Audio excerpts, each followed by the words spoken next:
ठरलं तर मग या मालिकेच्या येणाऱ्या भागामध्ये आता इकडे सुमनला अर्जुनने भेट घेतल्यावरती सुमनने 2 सत्य अर्जुनला सांगितलेली आहेत।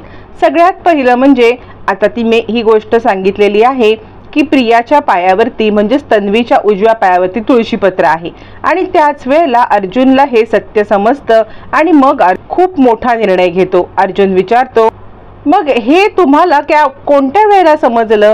त्यावरती आता इकडे सुमन सांगायला लागते की हे सगळं सत्य समजलं तेव्हा तन्वीला घेऊन इकडे आता एक बाई आली होती। एक बाई तन्वीला घेऊन आली होती आणि तिने सांगितलं की तन्वीच्या गळ्यामध्ये असलेलं हे पेंडंट आहे ते आता तुम्ही जे घातलं होतं म्हणजे पूर्णाजीने तुझ्या वाढदिवसाला ते होतं आणि त्यापेक्षा वेगळी खूण कोणती असं विचारलं असता सुमन सांगायला लागते त्यापेक्षा वेगळी खूण म्हणजे तिच्या पायावरील तुळशीपत्र आणि त्यानंतर केलेले DNA टेस्ट हे सगळे आपल्या समोर असलेले पुरावे होते आणि त्याचबरोबर ज्या वेळेला ती हरवली ना त्यावेळेस ते गाठोड। आता अर्जुन विचार करायला लागतो आणि अर्जुन विचार करत असतानाच त्याच्या डोक्यामध्ये एक गोष्ट येते ती म्हणजे तुळशीपत्राची। तुळशीपत्र पाहण्यासाठी तो जेव्हा येतो तेव्हा सायलीच्या पायावरील तुळशीपत्र फायनली अर्जुनला दिसलेलं असतं। सायली झोपेत असते। तुळशीपत्र पाहिल्यावरती अर्जुन विचार करतो आता मला वाटतं काहीतरी गडबड आहे कारण सुमन काकीने सांगितल्याप्रमाणे प्रियाने गाठोड दिलं। आता त्या गाठोड्यामधल्या वस्तू सेम टू सेम तन्वीच्या होत्या आणि आता तन्वीच्या त्या वस्तू असल्यामुळे या सगळ्यामध्ये आता मात्र आपल्याला हे म्हणण्यासाठी चान्स आहे की ते गाठोड आश्रमात होतं म्हणजे खरी तन्वी आश्रमात होती आणि या सगळ्यामध्ये मग आता म्हणजे ते गाठोड कदाचित सायलीचं असू शकतं आणि मग त्या चेनचं काय? चेनचा विचार नंतर करता येईल पण त्याआधी आपल्याला DNA रिपोर्टचं सत्य शोधायला पाहिजे असा विचार अर्जुन करतो आणि तोपर्यंत सायलीच्या पायावरील तुळशीपत्राचा अर्जुन फोटो काढतो। आता अर्जुन इकडे खूप मोठी युक्ती करतो। अर्जुन सगळ्या फॅमिलीला एकत्र बोलवतो आणि एकत्रितपणे फॅमिलीला बोलून आता प्रियाचा पर्दाफाश करण्याचं त्याचं नाटक सुरू होतं। इकडे आता कल्पना, प्रताप, पूर्णाजी सगळे एकत्र बसतात। त्याच वेळेला आता प्रियाला पण बोलवलं जातं। प्रियाला बोलवल्यावरती अर्जुन सायली तिकडे येतात। त्यावेळेला अर्जुन म्हणतो कसं सांगू तुम्हाला लहानपणीच्या बऱ्याचशा काही आठवणी आहेत आणि मी म्हटलं की चला आता रविराज काका आणि आता तन्वी, प्रतिमा त्या सगळे जर का इकडे असतील तर आपण या आठवणी शेअर करूया यासाठी मी बोलवलं होतं। मिसेस सायली तुम्हाला तर या घरातल्या आठवणींबद्दल तसं फारसं काही माहीत नसेल पण तरी सुद्धा या सगळ्यामध्ये तुम्ही काही गोष्टी मध्ये मध्ये बोलण्याचा प्रयत्न केलात तरी चालेल। मग अर्जुन त्याच्या जुन्या गोष्टी सांगायला लागतो।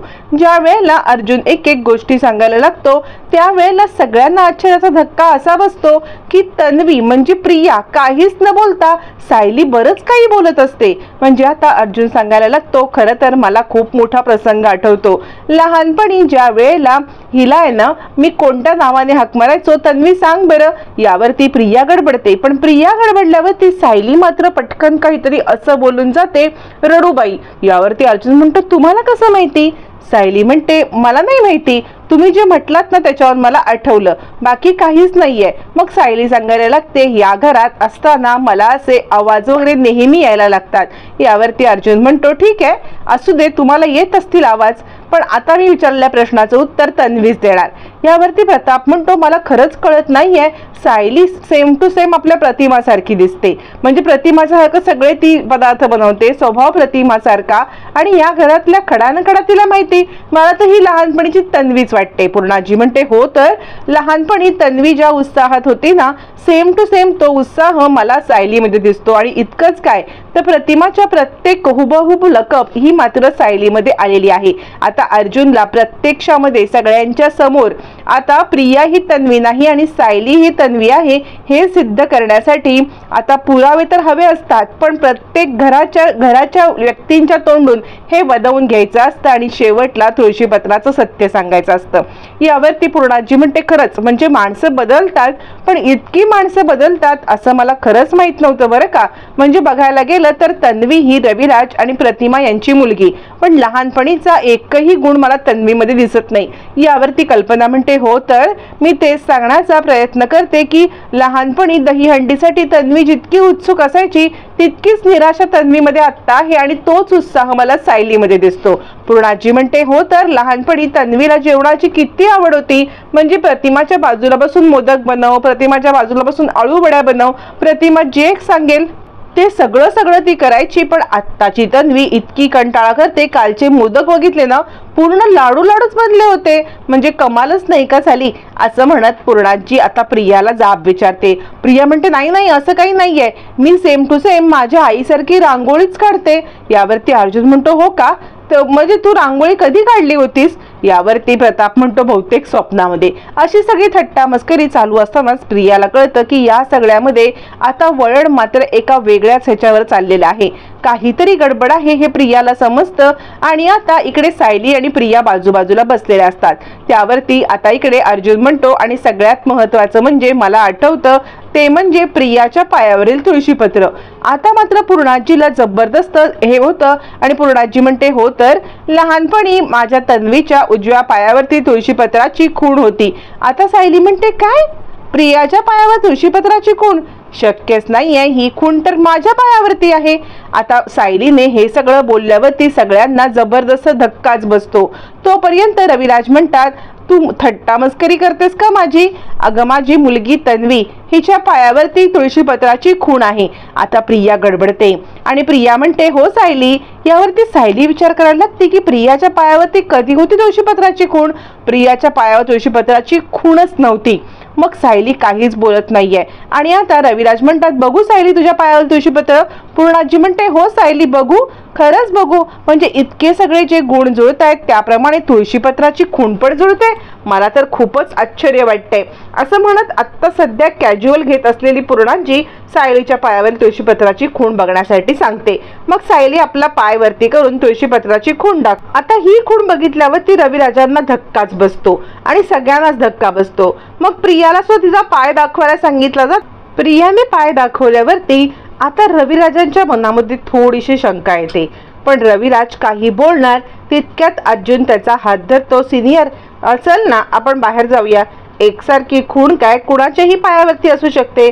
असं म्हणत रविराजाच्या मनामध्ये आलेली शंका सगळ्यांच्या समोर बोलून न दाखवता आता मात्र अर्जुन त्याला घेऊन जातो. प्रिया विचार करते, नशीब या अर्जुनने आता मात्र ही घेऊन गेलेला आहे त्याला. नाहीतर इथे सगळ्यामध्ये खूप मोठा गोंधळ झाला असता. या सगळ्यामध्ये मी खरी तन्वी नाहीये हे सत्य सगळ्यांच्या समोर आलं असतं. काय करू आता, काहीतरी असं नाटक केलं पाहिजे की मीच खरी तन्वी आहे हे कळलं पाहिजे. मग रविराजांना घे अर्जुन एका साईडला येतो. मग अर्जुनला रविराज म्हणतात, काय चाललंय अर्जुन हे? मला न आत्तापर्यंत प्रियावरती कधीच डाऊट नव्हता, पण आत्ताचं तिचं वागणं बघता प्रिया खरंच तन्वी आहे का या गोष्टीवरती मला आता डाऊट यायला लागलाय. काय खरं काय खोटं खरंच काही गोष्टी मला कळतच नाहीयेत. यावरती अर्जुन म्हणतो, सिनियर मी तुला तेच सांगण्याचा प्रयत्न करतोय. मी ज्या वेळेला सुमन काकींकडे गेलो होतो त्यावेळेला तिने मला हे तुळशीपत्राचं सत्य सांगितलं. तिने मला तुळशीपत्राचं सत्य सांगितलं असलं तरी सुद्धा मी न सायलींच्या पायावरती हे तुळशीपत्र पाहिलं होतं. हे पाहिलं होतं त्याच वेळेला इकडे प्रियाच्या पायावरील तुळशीपत्र पण मी पाहिलेलं आहे. प्रिया झोपलेली होती त्यावेळेला तिच्या पायावरती कोणत्याही प्रकारचं तुळशीपत्र नव्हतं. यावरती रविराज म्हणतात, हे कसं शक्य आहे? मग मात्र अर्जुन म्हणतो, काहीतरी गडबड आहे. यावरती रविराज म्हणतात, मी DNA टेस्ट केली होती. अर्जुन म्हणतो, ती DNA टेस्ट आपण पुन्हा सुद्धा करू शकतो, पण या सगळ्यामध्ये मी तुला जे सांगतोय ना ते जास्त महत्वाचं आहे. म्हणजे बघ ना, आपण प्रियाच्या पायावरील तुळशीपत्र पहिले चेक करायचं आहे. रात्री झोपलेली असताना तू नक्की हे बघ. असं म्हटल्यावरती रविराज म्हणतात, नाही त्याआधी मी DNA टेस्ट सुद्धा करणार. कारण खरं सांगू का तर मला काहीतरी गडबड वाटते. त्यावेळेला प्रतिमाच्या बॉडीचा पण DNA केला आणि तो पण किती विचित्र झालं बघतोयस ना तू. अर्जुन म्हणतो तेच सांगण्याचा मी प्रयत्न करतोय, हे सगळं समजण्याच्या पलीकडे आहे, हे सगळं काही आपल्याला कळत नाहीये. त्यापेक्षा आपण एक काम करूया, आपण डायरेक्ट हॉस्पिटलमध्ये जाऊया. अर्जुन म्हणतो पण सावधान, या सगळ्यामध्ये कोणीतरी दुसरं इन्व्हॉल्व असण्याची शक्यता आहे, त्यामुळे ज्या वेळेला तू हॉस्पिटलमध्ये जाशील त्यावेळेला तू कुणालाही घेऊन जाऊ नकोस, जेणेकरून तुला या सगळ्यामध्ये सत्याचा उलगडा होईल. असं म्हटल्यावरती मग मात्र रविराज म्हणतात ठीक आहे. मग अर्जुन आता इकडे घरात राहून रविराजांना हॉस्पिटलमध्ये पाठवलं जातं. आता रविराज हॉस्पिटलमध्ये येतात आणि ते सांगतात तुमच्याच हॉस्पिटलमध्ये 2 DNA टेस्ट करण्यात आल्या होत्या. त्या 2 DNA टेस्टमध्ये आता मात्र मला खूप मोठा या सगळ्यामध्ये धोका मिळालेला आहे. तुम्ही सगळ्यांनी मिळून माझी फसवणूक केली. नर्स म्हणते काय झालं. मग रविराज तारीख सांगतात, या तारखेची DNA टेस्टचं सत्य मला कळालं पाहिजे. असं म्हटल्यावरती मग मात्र आता इकडे ती नर्स सांगते मी तुम्हाला जे काही सांगेन ते खरं सांगेन, पण कदाचित या DNA टेस्टमध्ये जर गडबड झाली असेल तर तुम्ही एक काम करू शकता, तुम्ही पुन्हा रिपोर्ट आणा, मी सिक्रेटली रिपोर्ट चेक करेन. रविराज म्हणतात पुन्हा रिपोर्ट आणण्यासाठी मी सॅम्पल घेऊनच आलेलो आहे. असं म्हणत रविराज आपलं आणि प्रियाचं दोघांचं सॅम्पल देतात आणि तिकडून बाहेर पडतात. त्यानंतर मग मात्र रविराज त्यांना अर्जंटली रिपोर्ट मागतात. ज्या वेळेला अर्जंटली रिपोर्ट मागितला जातो त्यावेळेला प्रियाचा रिपोर्ट निगेटिव्ह असतो. रविराज त्या माणसाला खूप बडबडतात आणि म्हणतात की जर तुम्हाला काही गोष्टी जमत नव्हत्या तर तुम्ही का हे केलं, तुम्ही मला फसवणूक केलीत, माझी मुलगी नाहीये. यावरती तो माणूस सांगतो हे बघा खरंच आम्हाला या सगळ्यामध्ये काहीच माहिती नव्हतं की हे सगळं कसं घडलंय, काय घडलंय, पण हे घडलेलं आहे इतकं मात्र नक्की. या सगळ्यामध्ये आम्ही तुमची मदत करायला तयार आहोत आणि या सगळ्याचा पर्दाफाश करण्यासाठी कुणी हे सगळं केलं होतं हे आम्ही तुम्हाला सांगू शकतो की कुणी खोटे रिपोर्ट बनवले होते. आता रविराज घरी येतात. घडलेला प्रकार अर्जुनला सांगतात की प्रिया ही माझी मुलगी नाहीच आहे, ती कोणत्या तरी मोटिव्हनी इकडे आली रविराजांना. आता अर्जुन म्हणतो त्यामुळे आत्ता सगळ्यांच्या समोर काहीही न बोलता आपल्याला हे मोटिव्ह काढून घेतलं पाहिजे की तिच्या मागे कोण आहे. मला वाटते महिपत साक्षीचा हात असू शकतो. या सगळ्यामध्ये तिचा वापर करून ते आपल्याला त्रास देण्याचं काम करू शकतात. रविराज म्हणतात तुला असं वाटतंय. अर्जुन म्हणतो हो, आणि अजून महत्त्वाची गोष्ट म्हणजे तू सायली आणि तुझी DNA टेस्ट केलीस का. यावरती रविराज म्हणतात मी सॅम्पल देऊन आलोय, प्रियाचा निगेटिव्ह रिपोर्ट आलाय, सायलीचा रिपोर्ट येईल.